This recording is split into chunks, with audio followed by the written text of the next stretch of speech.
live and online. It's Sleepless with Steve and the Movie Book Club with your host, Steve Pulaski. I'll keep it up. Back and better than ever, we got jokes like the Netflix is a joke comedy special. It is Sleepless with Steve, live on YouTube. We're just stroking egos in the green room. It's no big deal. Trying to figure out who's handsome.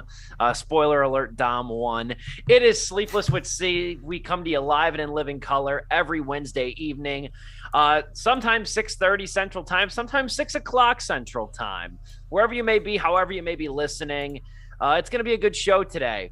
I don't know about the movie we're talking about today, but we'll get into that. We are reviewing Firestarter because there was almost nothing else to review.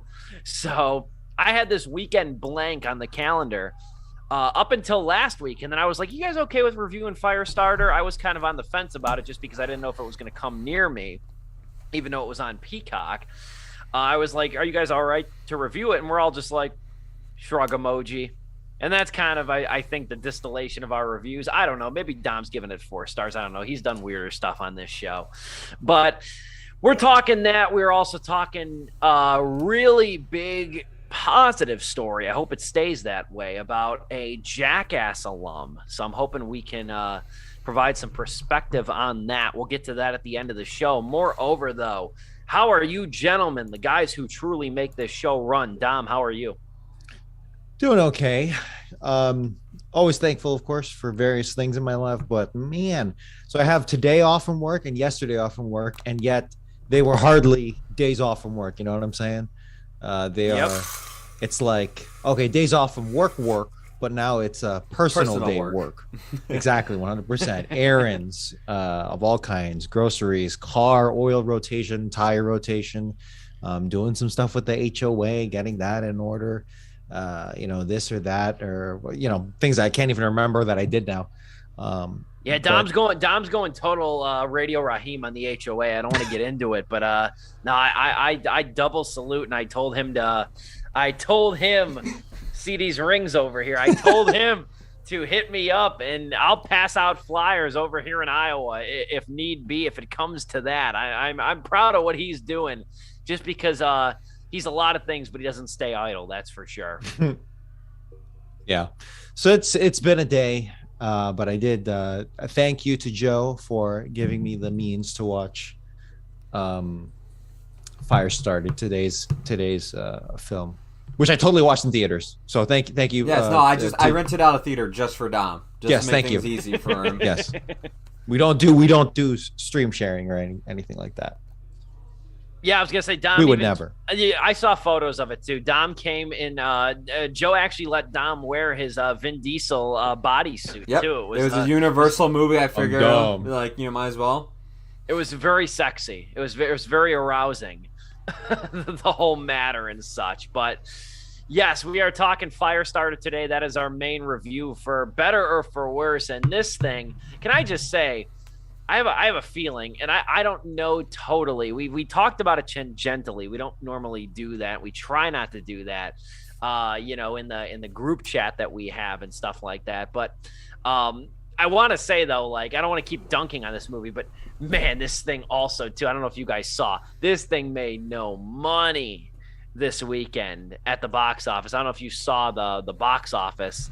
All for Firestarter. I actually didn't. Hold on, I'm gonna look at it right now too. It was less than $4 million for Firestarter, which nice. I guess isn't terribly surprising. I don't feel like this thing was promoted super well. Did you guys see trailers for this? Because I really didn't. I saw the one trailer, yes, in theaters while I was watching something else. But I do remember it was on my radar. The only clip that stood out to me was "Girl is on fire." Something about superheroes. I now realize that line was just something else completely. But yeah. My favorite thing that I've read so far about this movie, with all due respect to Keith Thomas, the director of this movie, is that he stated about 2 weeks before this thing came out that there are ongoing discussions to possibly expand the movie into a franchise or a prequel, and I think that got shot to hell. Wishful thinking and wishful drinking. Yeah, I'm like, we're gonna get into it, but before we dive into or dunk on Firestarter, whatever happens first, I do want to take a minute. I don't know how much he meant to you guys, if anything. I know Dom is very familiar with one of his movies, but I do want to say, cute cat. I do want to say that first and foremost, but I do want to say rest in peace to Fred Ward. This was sad. This came out on a Friday, which was even worse. This came out last Friday. Fred Ward, the actor, dead at 79. And I think anybody who knows me closely knows how much I love the Tremors movies. Now, to give you some perspective, Tremors, there are 7 movies now in the franchise, believe it or not. Fred Ward was in the first 2, which are also the best 2. In my opinion. He's also, Fred Ward too, was the lead actor in the second movie. And he was not a lead actor in a lot of the movies he did, Fred Ward. He was mainly the supporting role, the gruff, chiseled, iron-fisted veteran who was also amiable, had a nice, soft side to him. That was kind of the typecast role that he got, was sort of the veteran guy, the chiseled, been through it all, seen a lot of wars, but also if you crack him a little bit, he's also a very warm, amiable guy, kind of like he was in the movie Silkwood, a very underrated movie, which I hope to rewatch pretty soon. Miami Blues was another one. He did comedy, he did drama, he did a lot of action, but I will always remember Fred Ward as Earl Bassett in the Tremors movies, because going back to get nostalgic here, Tremors was one of the first movies I watched in its entirety. I was probably about 5 years old, and it was him and Kevin Bacon. And it was one of the first buddy movies I ever watched. And those guys together, they were dynamic. They were funny. They bounced off of each other.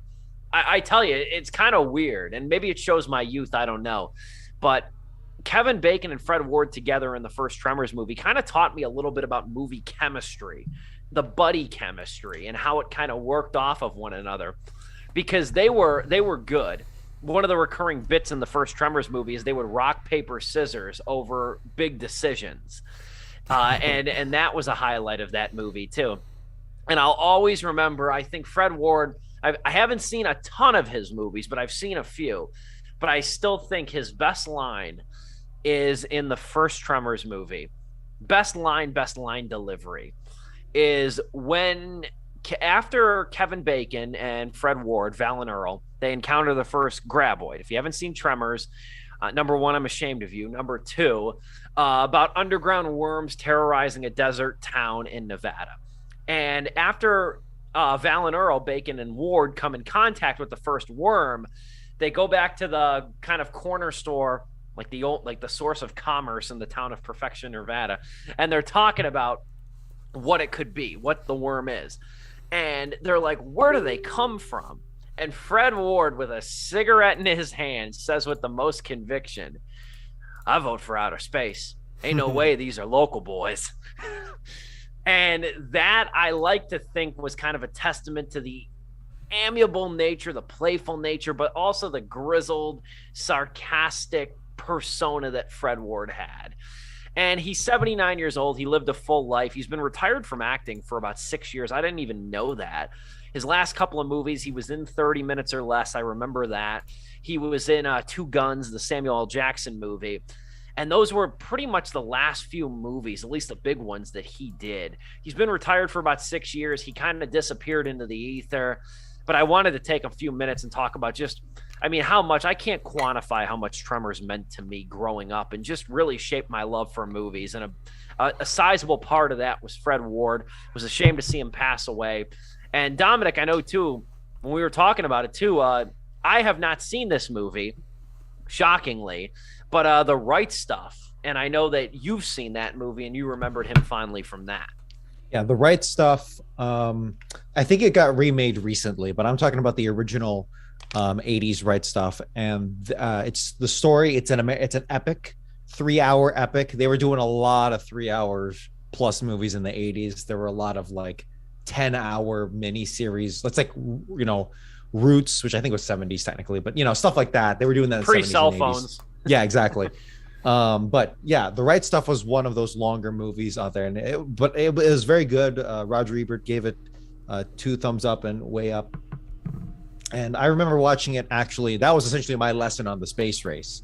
We would, we would watch scenes during class, and then we talk about it. And I actually really liked that movie, and I actually enjoyed that. One of the few things I enjoyed from grade school. But yeah, dude, Gus Grissom, which is a real life figure, but Fred Ward playing that very well, because he's the standout out of that whole cast between him and the person who plays Chuck Yeager. I forget. But yeah, it's the story of the space race, and it's a really fun time. And Apollo 10 and a half, which we reviewed recently, kind of reignited that. So now I kind of want to, if I don't have the time, but if I ever do find the time, I wouldn't mind watching The Right Stuff again. The scene where in real life, Gus Grissom, his capsule, they used to launch stuff into space and then they'd come back in a capsule. And the capsule fell in the ocean, and then the hatch blew, which is a malfunction. He survives, thankfully. He would not later. Gus Grissom would not survive later. But regardless, the hatch just blew, and that scene done by Fred Ward playing Gus Grissom just plays that in my mind, because it's a really good one. And yeah, you're right, Steve, you nailed it. It's very grizzled, it's very straightforward, and it's just one of those types of guys. They're not necessarily assholes, like total assholes for the sake of it, but it's like they got an edge to them. But something reliable about them too. And it's an archetype that you see everywhere, but can only be done well by a handful of people. And it's seeing a working actor like that pass on an accomplished one. So not too sad, not tragic or anything, but it's definitely earns a salute. Fred Ward too kind of reminded me of that neighbor that you initially dislike, because Yes. He's very quiet. He keeps to himself. He rocks denim on denim in 2022. But you maybe one day you just cross paths with him on a good day and you ask him what he's doing, or you say cute dog, and he makes conversation with you and you realize this guy's not so bad. I've met a few of those in my life. That's who Fred Ward reminds me of. I don't know, Joe, if you have to add anything to this, or if you've seen any of his movies or are familiar with them. Don't feel pressure if you don't. I unfortunately don't. I was going through his IMDb career, and it's like, other than Tremors, I really haven't seen anything. I haven't seen The Right Stuff from '83. I've seen The Right Stuff from National Geographic that came out in 2020, the remake of that, which is a show actually. That's the only thing I've seen of his was just Tremors though. So it is a guy that he appears in I look at his IMDb page and I'm like, wow, this guy was in a ton of stuff. I mean, but it's just like, either I just don't remember him in it or haven't. But for Tremors and Tremors 2, yeah, he's a great actor in both those films, and it sucks that we lost somebody. But hey, he made it to 79, and some of the people we talked about earlier this year didn't even make it not even that close. True. Now, I just go back to even Tremors 2, and this is where I'll wrap up on this too. Like Tremors 2, he was the starring role in that movie. Yeah.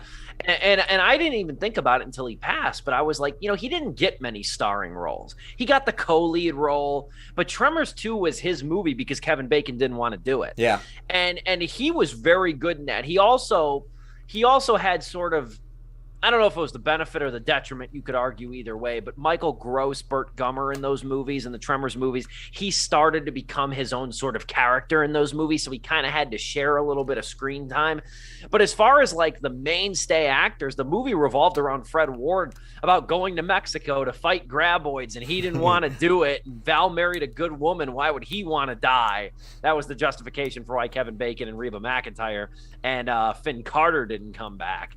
But no, I like Fred Ward, and it sucks too, because I was really hoping. They keep talking about this. I don't know if it's ever going to happen. I'm surprised it hasn't. They keep talking about this Tremors TV series. At one point, Sci-Fi was going to bring it back. Yep. Then at another point, Netflix was going to bring it back. And Fred Ward expressed interest that he might do it. And that's never going to happen now. I don't think they should. As the biggest Tremors fan you will probably ever find, I hope the franchise is done. I truly do. I was kind of content with it being done after the 5th movie. And now we're up to 7. And I think I have a strong feeling, though, that might be the end of it. But then they'll reboot it. Who knows? But Fred Ward, rest in peace. I'm glad. Yeah, it might be a requel. It might be one of those bits. But no, I have the Tremors movie poster hanging in my bedroom. I always will. It's one of the movies, one of the when people ask me my favorite movies, it's one of my favorite movies for sure. But it's one of the movies too that made me love movies, and I still quote that movie relentlessly. One of my favorite lines. I'll end with this. One of my favorite lines. When you need it and don't have it, you'll sing a different tune. Moreover, though, let's move on to a really fine piece of cinema in Firestarter, Keith Thomas's movie. Now, I want to call out Joe over here for a second. I do want to mention him because last night at 9:15, which is practically the witching hour, that's just about past my bedtime. Before I have to wake up at 5:30 in the morning. Joe texts and he says, why don't you guys watch The Outfit, which I know Joe sung praises for. Yeah. That's now on Peacock, and I do want to get to that sooner rather than later. He's like, why don't we watch The Outfit and review that instead on Sleepless with Steve? Now, I think I'll give you credit. I think there was an aura of facetiousness, the 11th hour sort of business with saying that. But here was my clapback. I said, look, you're talking to the guy last night. I kid you not, last night. You're talking to the guy who sat through Firestarter Rekindled, the Sci-Fi Channel 3-hour miniseries that nobody remembers. The guy who directed it, Robert Iskov, don't even remember it. And I sat through it. It's free on Tubi, and the ad breaks were more exciting than that. So be glad I did not ask you guys to watch the Firestarter Sci-Fi Channel sequel. This was back before SYFY. This was Sci-Fi Channel. This was back when they had the budget of Sleepless with Steve for their movies. That's your own damn fault. Yes, it is. Did you guys watch... I don't think you did, but did you guys ever see the original one from 1984 with Drew Barrymore? No. Spoiler alert, it sucks. It's not good either. The next good Firestarter adaptation will be the first one. I'll start off by saying that. I'll start swinging high. First things first, this is where we're at with Stephen King adaptations. Now, I've read a few Stephen King books in my day. I've read a few. I've not read a ton, but I've read a few, and I've seen a handful of the movies. With it, when it came out, and that was one of Joe and I's first reviews. Joe and I have a very indelible connection to the remake of it. But when we reviewed the original It movie, or the remake of It, or the reboot, whatever you want to call it. 2017. It 2017. And yeah, and then we talked about it and stuff. We sung the praises of it. It's a really good movie. Oh yeah. And then it followed up with Chapter 2, obviously, and then we got the Pet Sematary remake and stuff. It was kind of almost, they didn't milk it as hard as I thought they could have, but it was kind of I guess you could say the boulder rolling down the hill of Stephen King remakes or adaptations or reboots, whatever you want to call them. There was the Poltergeist remake, but that predated the It movie. That's not even a Stephen King property. What am I thinking of? But moreover, though, is that now we've gotten to the point where we're remaking the bombs. We're remaking the movies that bombed originally from the 80s. Yeah. This movie did not do very well in 1984. This movie, I think, barely broke even. And the noteworthy part of the movie Firestarter, it's noteworthy for two reasons. The one from 1984 is that, number one, it's the third acting credit from Drew Barrymore. It was after E.T., immediately after E.T. So that was kind of a little bit of a selling point for the movie. And number two, John Carpenter was originally the guy who was going to direct the movie Firestarter from 1984. But he got fired from the production after his movie The Thing didn't do very well. And I mean this not disrespectfully. And I was rereading my review of the 1984 movie, which I reviewed about a week ago and stuff, and I was like, I hope you don't come after me. But like, they tasked Mark L. Lester to direct the original Firestarter. After they got rid of John Carpenter, they brought in this guy Mark L. Lester, who's done a lot of movies. He's done quite a bit. He's got a dense filmography, but he is the definition of a gun for hire director. When you need a director, he's on the at the time he was on the list of these directors you call when you need a director. And there was no real vision with the original Firestarter movie. It was a terribly bland movie. I think I called it sort of like the assortment of odds and ends of thriller movies, where you have a little government conspiracy here, a little devil child here, a little father-daughter relationship here. You mix it all together and you get the original 1984 Firestarter based off the Stephen King novel. And moral of the story, I'm going long here, but Stephen King's Firestarter, it deserved a remake. It really did. It deserved another shot to try to get it right. And it deserved a much better one than this. This is a hair better than the original. A hair better. But it's very indistinctive. It's a very sloppy, ugly movie in a lot of ways. It feels rushed. And I feel like Blumhouse, because it's rare that Blumhouse has their name on something like this. I feel like Blumhouse was almost contractually obligated to release this thing to theaters. It's in theaters. It's on Peacock right now. Because this feels tailor-made as something that is on their Welcome to Blumhouse Halloween 4-movie package that they release every October on Amazon Prime that doesn't get, I think, a fraction of the viewership their movies do. I have a lot to say about this movie, but also not a lot to say about this movie, if that makes any sense. And with that, I'll turn it over to Joe. Joe, what say you about Firestarter? I'm glad you brought up, our first review that we did, you and I, on Sleepless, which was It from 2017. Because, like, when that movie came out, everybody was talking about how, oh my God, like, I want to see more stuff adapted by Stephen King. And in some ways, I was like, yeah, that'd be cool. But I also remember a lot of Stephen King books aren't that good because this guy, like, turns out 12 books a year. And also a lot of the stuff even from back then wasn't all that great. But I was like, hey, It from 2017 is definitely a step in the right direction. And then we got The Dark Tower. And then we got 1922 on Netflix. And then we got Pet Sematary, that remake. And then we got Chapter 2 of it. And then we got In the Tall Grass. And then we got Gerald's Game, and I was like, you know what? I'm not so sure about this. But Cell was another one. Cell was another one. I'm not so sure about this anymore. I'm like, It 2017 was amazing. It was great. A lot of these other ones ain't so hot. But then we got Dr. Sleep, and I was like, okay, maybe we're starting to get back on the right track. But now we have Firestarter. And look, man, I don't hate this movie. That's a great way to start off a review. It always is. But this is... I wanted to like this movie. I did too. Blumhouse is a studio when it comes to horror stuff. They're either hit or miss with me, but when they hit, it's really good. I love the approach they take of pulling back, keeping it costly, because I feel like it makes some directors become very creative with their property or with their film they want to do.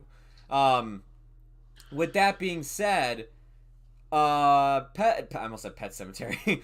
Firestarter is definitely not one of those. Firestarter is one of those movies that suffers from the budget limitations, and it suffers hard.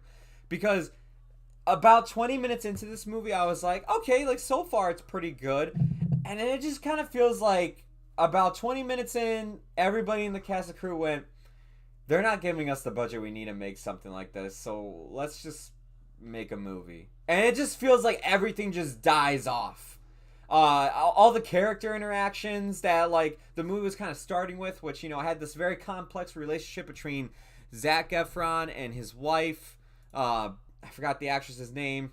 Sydney Lemon. Thank you. They had this very complex beginning where it's like, should we teach our daughter how to use these powers? Should we not? Their daughter Charlie, played by Ryan Kira Armstrong. I was like, this is this is pretty good. Like, you know, they're delving into this whole idea of like, you know, should we teach her this? Should we not? And then right when the action gets going, and when they have to go on the run, and this is an hour and 30-minute movie, and it flies by, but like it flies by all the wrong reasons, because stuff is just happening and you just don't care. Because right when like the chase starts and they have to go on the run, this movie becomes a mess, man. The special effects in this movie are terrible. Terrible. They are like asylum quality special effects. Blumhouse, I know you guys like keeping costs low, but Jesus Christ, man, like, you know, you could afford to like spend a little money here and there. You guys make better. They're better than the Sci-Fi Channel miniseries. I'm gonna keep. Yeah, they're not back that bad. No, they're better. They're better than the Sci-Fi Channel miniseries. I will say that. But the original movie used actual fire, which was kind of cool. Oh shit. They use actual fire for a lot of the sequences, and you could tell that. Like this feels like a downgrade. I agree. Like, there's a scene, because Zac Efron, for those of you who are unfamiliar with, you know, Firestarter, both parents... Zac Efron. Yeah, Zac Efron. Zac Efron has superpowers, if you're unfamiliar. But if you're unfamiliar with the Firestarter story, both the parents are, like, they have, like, these superpowers, and, you know, the reason why their kid has it, and it's an extreme case of it is because, you know, the genes of them and everything. If you read the story, the actual novel delves into that more. But there's a scene in this movie where anytime he uses his powers, he starts bleeding from the eyes. And for the most part, they do that effect pretty good. They use, like, natural, like, you know, makeup effects with it. But then there's a scene where he uses a ton of his power, and they CG blood coming out of his eyes, and it just looked so bad. I started laughing at the screen and everything. But all that aside, I mean, like, it sucks to say this too, but, like, it really does feel like everybody just gave up. The script in this movie's terrible. The dialogue sucks. There's, like, literally, like, people, like, have a reaction to something, but in the next scene, it's almost like that reaction didn't happen. Or the consequences of the scene beforehand are not there. The context of them are not playing out throughout this movie. Like, the mother... Spoiler alert, I guess, but, you know, it happens very early on in the book and in the movie. The mother dies. And it feels like throughout the rest of this movie, the weight of that happening isn't felt at all by anybody. And I'm not blaming the performances here. It really just does feel like they got this property because of the Stephen King like craze that was going on since 2017, and they were like, ah shit, we still have to release this movie even though it's supposed to come out in 2020. All right, well, let's finish up doing our reshoots with it and everything and call it a day. And that is just how it's felt. When you said at the beginning of this review somebody wanted to take this and make it a mini-series, prequel series, whatever, dude, good fucking luck doing that, because you had a terrible foundation here. And if you looked at that and said, yeah, we can definitely take off from here, I don't know what the hell you're smoking, dude. No, I will say that just briefly, too, because I know we're butting up to intermission. Dom, will get your thoughts, then we'll cut to intermission just generally. But I will say really quick is that the way that this movie is different for the better is that the original movie opens with Charlie and her father on the run, in the middle of being on the run from the cops and the FBI and the shop and all of that. They're on the run and they hop in the cab, and that's when the father changes the dollar bill into 100 to get the cab driver to take them. That's where the original Firestarter begins. And this movie at least permits you a little bit of an entry point into the family dynamic, because in the original movie, the mother is only seen in flashbacks. The mother's only seen in very disjointed flashbacks. So and that's, I think, the most offensive part of this movie is it led me astray in the first 20 minutes. I was on the wavelength of this movie for the first 20 minutes just because it gave me a little bit more connection with Charlie and her parents. It really does. I mean, but then then it's like everything gives up. Then it's like everything gives up. You're dead right when you said that, Joe. Like, it's like there's some stupid moments. Like, there's a bully at her school that straight up bullies her in, like, directly in front of a teacher. Not like the teacher's coming around the corner or anything. No, the teacher's standing right there seeing this all play out, and they don't do anything. Like, it has those dumb Stephen King movie moments that we're all familiar with when it comes to bullies and everything. But I'm just like, all right, whatever. I guess this comes with the territory when it comes to Stephen King adaptations. But, like, at least there was that family core value happening. But yeah, once the mom dies and they're on the run, this movie just gives up. It's not the cast that gives up. I still think Zac Efron is trying his hardest, even the little girl and even the other people that come in. It's just that the movie just doesn't want to tell the story anymore. Things are just happening, and it's not like, oh, this happens because this happens. It's just moving along. It's Dom, you go. Yeah, this is a hot mess. Pun very much intended because it's the only saving grace here. This movie is too straightforward for its own good. I did not watch the original. I didn't even know that. Honestly, Steve, you liked how it was more straightforward. I thought it would have been more interesting if they went that route, where it's like cut all this fluff out and just go for it. Because when the mom dies, that's a big turning point. Lights the fire under. I'm going to use all the puns. Fire under the ass of this plot. Then it gets going. It's like we regressed. We did not learn that lesson at all. But it's like the emotional core of this movie should be, from what I'm looking at here, the child, and it should be, control. They say it multiple times at the beginning throughout the exposition. Stuff it down. Just bury it deep inside. No, she needs to embrace who she is. So already we're in this is wholly unoriginal territory. We're not really breaking any new ground here. Not only that kind of, that kind of story, and that's okay if it's not original, totally fine, but also like kidnapped people with superpowers now, kidnapped children, government experiments, and superpowers. Okay, well, hold on. Now you're getting like, this is really overdone now. We just had Black Widow a few days ago. It feels like, but yeah, dude, it's, so then when mom dies, and now you have no emotional anchor for this movie at all. It's like, okay, now we don't have a choice. The plot is in motion. This kid has to use her powers. And now that whole thing about stuffing it down or embracing it is just kind of left out in the open air to dry out, to fizzle out. And from there, and then when she comes around, because of course she's going to come around and learn, to use those powers. That's not even fun. It's not fun at all, because it comes at a point where everything is just they're trying to speed run a plot, and it's just really unfulfilling. I have no emotional attachment whatsoever. I got really bored watching it, and the effects were okay. I won't say that they're necessarily bad, but they're just kind of uninspired, which is just fine. You can do that.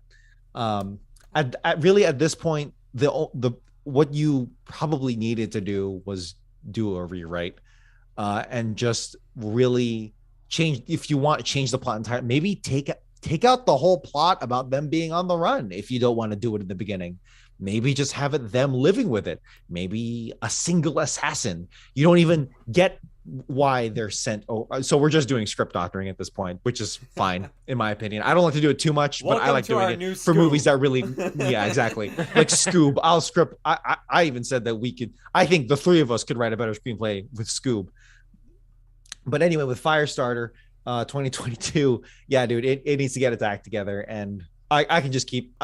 Honestly, I would love to keep hammering on it after coming back from break, but yeah, it's a hot mess. We will take the intermission and come back, because I do have one more big point, I guess I should say, to make about this movie. There's not a lot to talk about, but it does rile us up. It is an aggressively mediocre movie. That's a great phrase. That's a great phrase. And that riles us up over here, and I kind of like that. We haven't had a very staunchly negative review in a while on Sleepless with Steve, and even if it's something as kind of mediocre as Firestarter, I think that counts for something. We got that Zoom sponsored intermission right now. Be back in about 60 seconds, 90 seconds. We'll be back in a few short minutes. Don't go anywhere. It's Sleepless with Steve live on YouTube on this Wednesday evening.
And we are back, Sleepless with Steve, live on YouTube on this Wednesday evening, talking Firestarter, the remake, which is now in theaters, not for long, and streaming on Peacock. Now, the one thing, too, that I will say with this Firestarter movie is, again, having seen the original, I do like what they did in terms of the beginning. I mentioned that. I do like how they kind of further contextualize the family dynamic. We didn't really get that too much in the original movie. And the original movie even, too, is a little shocking because you have some big names in it, too. You have Drew Barrymore's in it. You have Martin Sheen is in it. And it was kind of like a cavalry of like really good actors. George C. Scott's in it. Art Carney's in it. That were they just didn't feel up to snuff. They didn't feel like they had a really distinct vision. And I think that's also part of the problem with this movie, too, is that it's a very tight 90 minutes. And it goes by so quickly. And I think the character that is the most shortchanged here is Michael Gray's character, Rainbird, John Rainbird, the character, the Native American who's trying to capture both Charlie and Andy. He is played by George C. Scott in the original movie. He is easily the best part of the original movie. He is a multi-layered, menacing presence. And then they made him white in the Sci-Fi Channel movie. But I digress. He is a really fascinating character, especially with how he manipulates Charlie and gets her to trust him despite what he's done to his father. Like, that was the most interesting part of the 1984 movie, too, because they didn't have the sort of, the tangible family connection. They relied on the Rainbird character a lot. But then, without spoiling the ending comes along. And it feels very, very underdeveloped in terms of what happens between the Rainbird character and Charlie. Yeah. It feels very underdeveloped. Half-baked, if you would say. Yeah, indeed, half-baked. And the other thing that's kind of shocking, too, I'll just throw this out there and then I'll get back to you guys, whoever wants to take it, too, is that Scott Teems wrote this damn thing. Scott Teems wrote Halloween Kills, which I was higher on than you guys, too. But even you guys had more positive points, I think, than the mainstream did. So that's kind of the other shocking thing. They acquired, I looked this up in the real brief break that we had. They acquired the rights to do this movie in 2017, which makes a lot of sense because it was immediately like during the It phase when It Chapter 1 came out and Pet Sematary got acquired around the same time. They had all this time and they didn't do anything in the vision department, too. That's another thing I think that's truly shocking. Yeah, it felt like a plot point that just got sprung up on everyone. Really, you're just waiting for like the kill montage that kind of caps off the story, and even then, it's nothing we haven't seen before in other, kill fests or whatever. What really gets me is that this is the kind of movie that deserves to be remade, as Steve said. These are the movies I want to see remade. You don't need Disney's latest remake of something they already made a masterpiece or already made a certified hood classic. It's the ones that have failed, right? That's what needs to be remade, and unfortunately we just can't seem to get it together. And I don't want that to give off the signal that the only things we can remake are the things that already proven to succeed. No, that's not the point. We just did it wrong this time, a second time. We didn't learn anything, or we learned the wrong lessons, or we just did it wrong.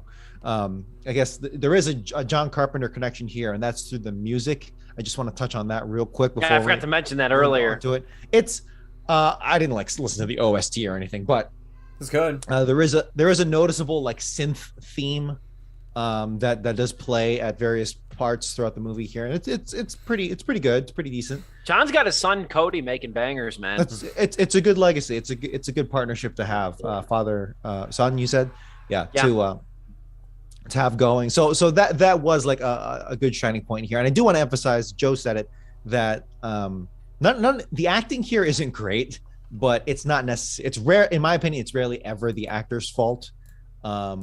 It's usually either directing, writing, or something else going on. particularly with children. The kid here did pretty damn good. Yeah. She was solid. She was better than Drew Barrymore. I'll even say that. She was better than Drew Barrymore in the original movie. Drew Barrymore, and this is again I harped on with the original with Mark L. Lester. I don't think she was served by a very kind of workman, gun for hire director. I think this, and again, the landscape's totally different, but I think Ryan Kiera Armstrong did a pretty good job, all things considered. I also think the writing's better too. The seeds were there for something great, which is that she can for be her moody. Character. The writing's better. Exactly. Yeah. I can see the capacity to be moody, to be, brooding, and to have that anger. She can scream too. She can. Perfect. She definitely can scream. She can scream. Yeah. Like in anger. But yeah, so unfortunately, the other thing's kind of failing the actors here too. Probably the worst performance is going to be the old man. But again, that's just bad context where it's like, oh yeah, it looks like a bad. Oh yeah, no, I guess it's all right. I was just kind of like, oh, John Beasley when they break into his house or when they stay at his house. I don't know. It's a really aimless movie. There's no emotional anchor here, and whatever we thought we had with it gets brought up back into the boat, and we're just coasting through a plot, coasting through a blueprint of the movie that we are remaking right now instead of building off of it. Are they even trying to set up for a franchise? I know the director said that they wanted to, and if that's the case, then we're suffering from Dark Universe syndrome, where we just don't make a good movie, and we try to make a good franchise without making good movies, and it's very unfortunate to see, because they're the ingredients are here. This could have been something really cool, something really maybe claustrophobic, maybe something really internal. I'm losing all my words here, but something emotional. But we kind of toss that out aside for explosions and guns and feeling like we have to include a plot about a government agency or some kind of agency or organization trying to hunt these people down. I don't know. It's just listless at sea. I don't know, Joe, if you wanted to take it anywhere from there. No, I mean it's just unfortunate because this year has started. Steve even said this before we cut to a break. The year has actually been pretty good when it's come to movies. I mean, we didn't last year we had this issue where, for the most part, a lot of stuff that was just sold to streaming and not being kept for 2022 was either a movie they knew wasn't going to make money or they knew was going to get panned by critics and maybe audiences alike. And every so often you would have something that was just like, hey, no, it did both fine. Like Dune made a lot of money and it was well received, stuff like that.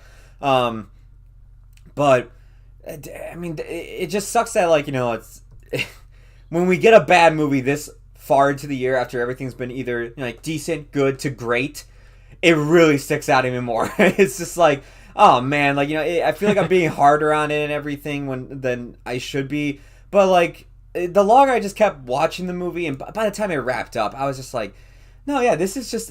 It really sucks to say this is just a bad movie. It is just a bad movie because it really does feel like, yeah, maybe either whether it was Blumhouse or Universal, they just wanted to milk whatever they had left in terms of Stephen King properties since the boom of It in 2017. And from there, I was just kind of like, man, I just don't know what else to say because it's just a mess of a movie, man. Yeah, the last thing I guess I'll mention too is that this thing just looks like at times I saw this in the theater. Right. I saw this in the theater. I was the only person there Thursday night, and I saw it. Bless you, AMC Stubs. I don't want to pay for stuff like this generally, but this thing also too looks.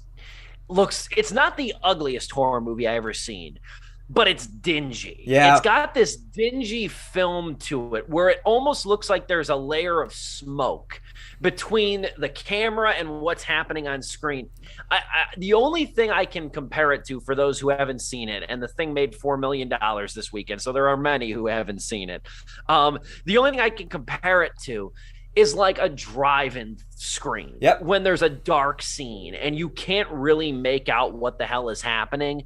That's what this looks like. It's not so dark, at least, and I didn't watch it like you guys did on a laptop or on a TV screen. I can't say for that.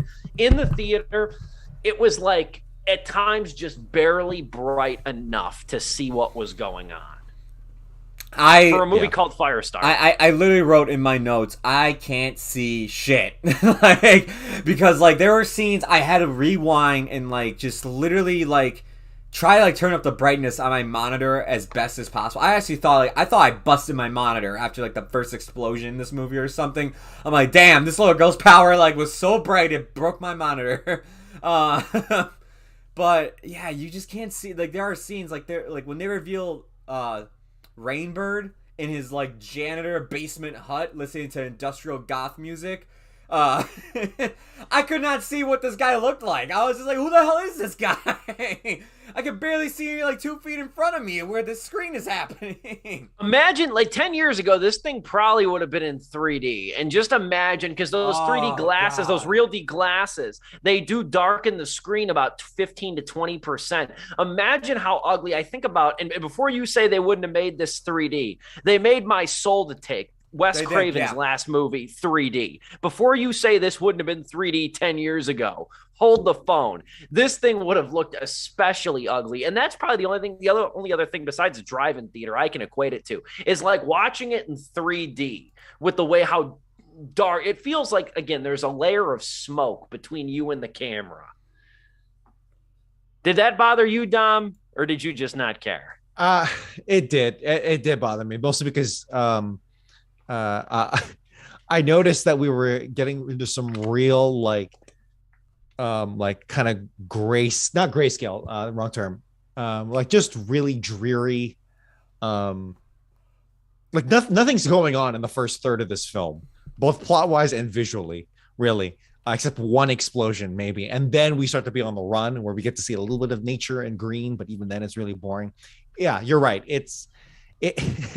In terms of the darkness, I think I was able to see past that also because I watched it in daylight with this window open, but not open, but the light coming through. So that might have helped. I don't think it did really that much, but it's a really drab film to look at with, again, like everything else in this movie, no real sense of concern in it. It's a technical mistake. It's a design choice that did not play out very well. And it just shows again, it on all levels, this is not hitting. It's 2 out of 4 stars for me. What say you, Dom? A 1.5. I'll give it the half for the John Carpenter score. Joe, what say you? It's 1 star for me, man. This movie was boring to watch, man. I was bored out of my mind watching it. What sucks is too, I usually save those 1-star reviews for when something really pisses me off, like Pet Sematary did in 2019 or 2018, whenever it came out. But this, I was just I was fighting the urge not to just pause the movie and just be like, you know what? I'm I'll finish this tomorrow, or just open up something on my other monitor screen and play that. I was bored out of my mind watching this. I started when we got to the last 5 minutes of this movie, I was like, all right, you know what? I'm she's gonna go around the laboratory doing her thing. All right, fast forward. I was like, whatever. All right, let me watch this final scene play out. Oh, okay, they changed that. All right, fast forward. All right, credits. Cool, done. Yeah.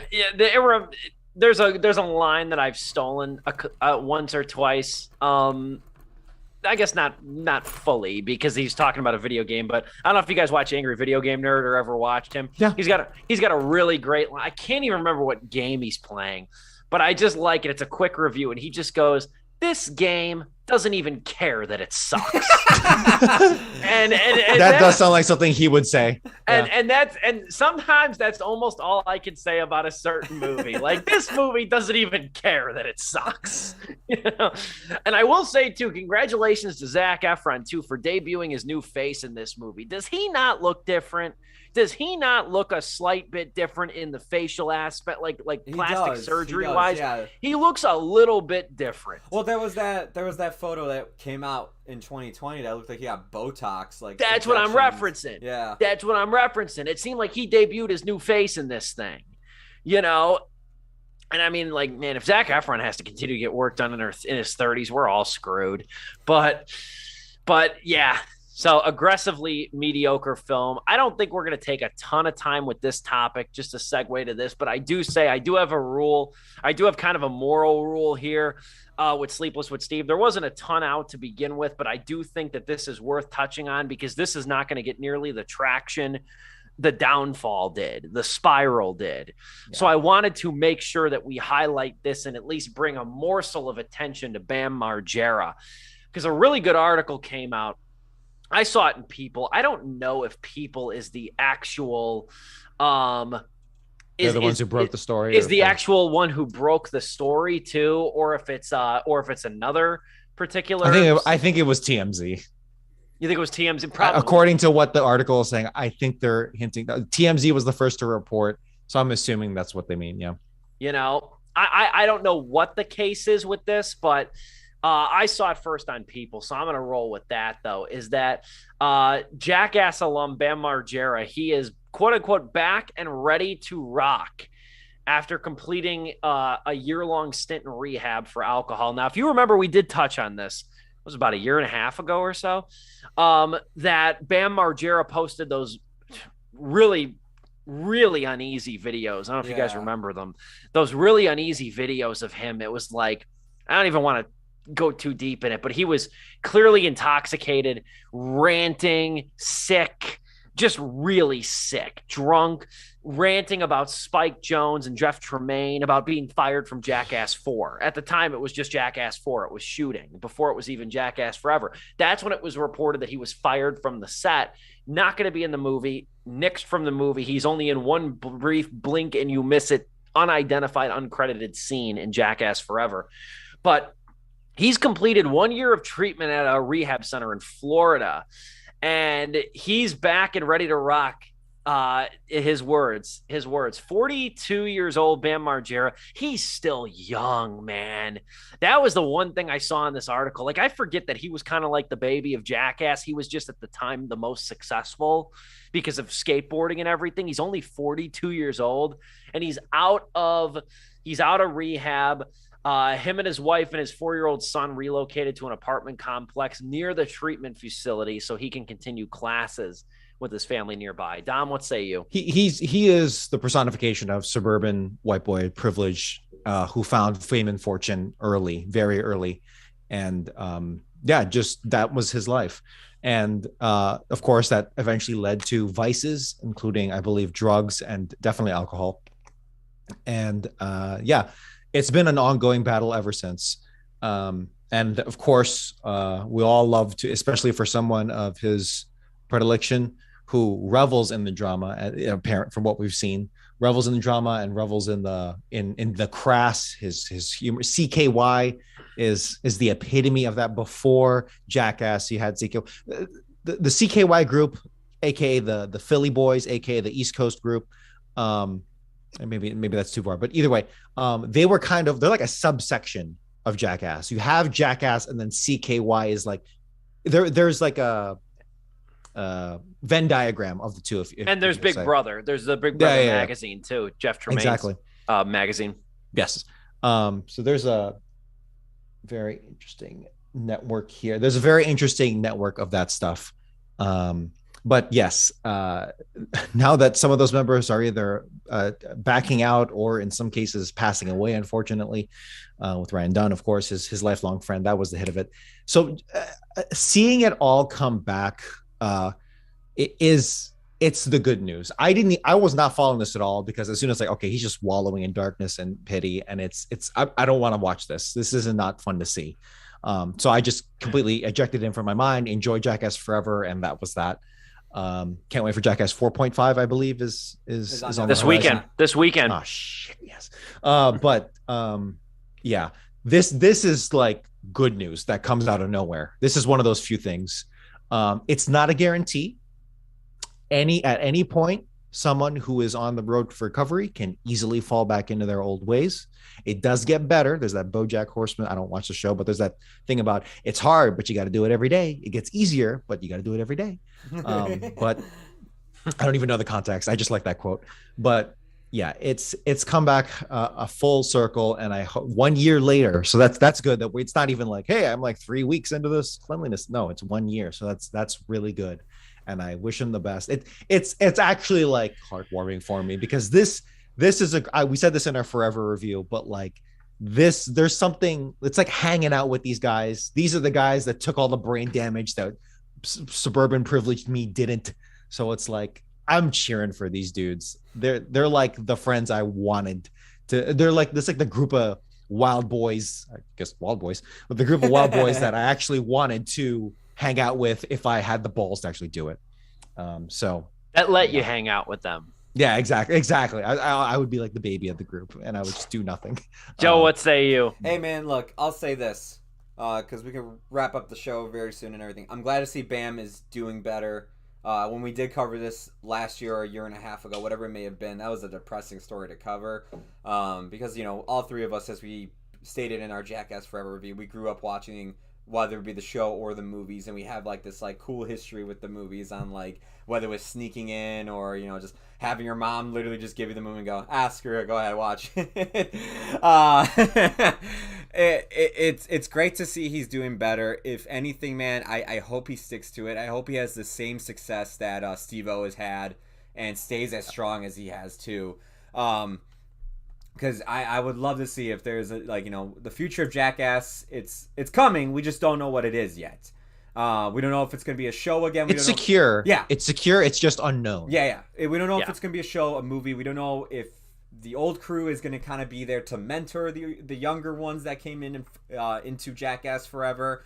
Whatever it may be, I hope Bam can be there for a skit or two with Johnny and the guys as well. I don't need to see them go all out crazy and hurt themselves because they're too old for that. I'm scared for all of them. But just to be there, just to mess with each other, say a few jokes, one-liners, whatever, it'll be great. Because here's the thing. Bam Margera could... Jackass Forever proved that we don't need Bam Margera at all in order to have a good time and to be Jackass. But there's just something about him, because his dynamic in the group that I've noticed repeatedly, and multiple people have mentioned this, is that he talks mad shit, and then when he's in the ringer, when he's in the ring, he runs. biggest coward of them all. He's the babyest, literally the baby of the group. If Bam pisses you off, the next day have a snake on the set. Exactly, and it's like you just love. He's like the punching bag. Everyone's a punching bag, but he's like... Because he was like the spoiled kid. And that's how they kind of viewed him in the beginning. That's his upbringing. Steve-O's podcast is great on Wild Ride. He always said, Steve-O's like, I was jealous of this guy on Jackass. He was richer than me. He was younger than me. He was better looking than me. He had better cars than me. And like I said, he's younger too. So he was like, that's why we gave Bam a lot of shit back in the day, was because he had everything that we wanted. And we were all like 5-6 years older. For sure. The Bam, I got to get going, but the Bam Margera redemption arc, I hope it continues to, we're not at apex. It keeps going. He becomes part of Jackass 5 ever, 5 ever after. And it's a good time. So with that, peace out. And yeah. See where it goes. Great. You can make the show, Dom. The last thing I'll say too with Bam is I just hope that he has the right people in his circle to make this happen. I don't know much about his wife, Nikki Boyd, but and the reason I just say that is because like the last show, I remember when he got married to his previous wife, they had that Bam's Unholy Union show.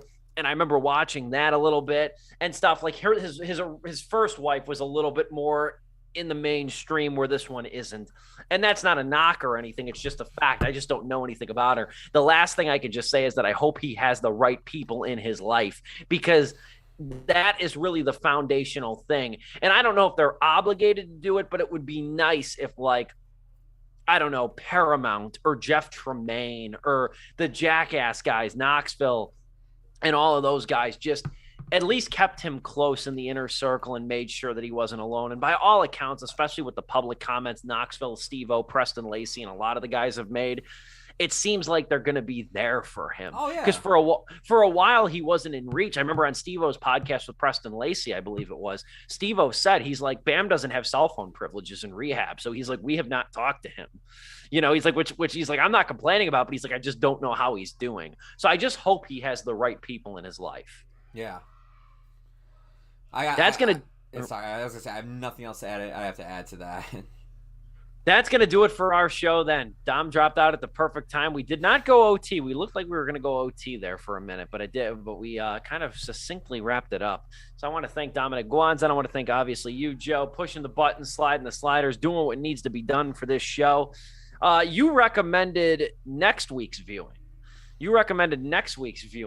We kind of had, you brought it up about a month ago, and then we had a little bit of a vote on it today between this and another movie. What are we reviewing next week, Joe? We are reviewing Chip and Dale Rescue Rangers from the Lonely Island. I am very much looking forward to this movie. Its trailers have made me laugh. I like the cast already. I like the idea of it already. Very much Roger Rabbit-esque. I just hope it doesn't get too carried away with it and become just isn't it funny that we're referencing this type of movie? Yeah, I know. I mean, I really couldn't think of anything else to go see. I didn't know Men was coming out this weekend. Otherwise, I would have been like, let's write that down.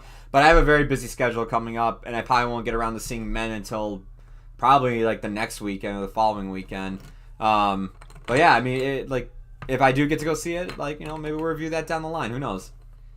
Chip and Dale is a series that I've not really completely, invested and know a ton about. So I'm interested in seeing this. The Lonely Island boys are behind it too, at least 2/3 of them. I don't know if Jorma Taccone's behind it, but I know Akiva Schaffer, he directed it, is he not?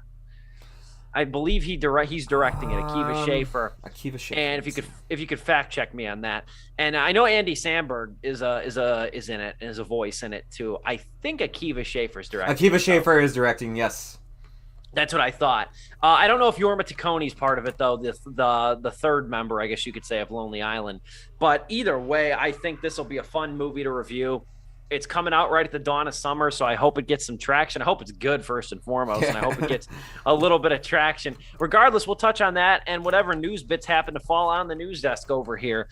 In the meantime, that's our show, though. We come to you live and in living color every Wednesday evening. Highlights, as always, on this YouTube channel that you're watching and at stevepulaski.com. Check that out, as well as my review of Firestarter as well. You can check that out over there. We're back next week. Maybe at 6:30, maybe at 6, depends on our schedule. We shall see. But we'll be live and in living color next Wednesday. Once again, it's Sleepless with Steve.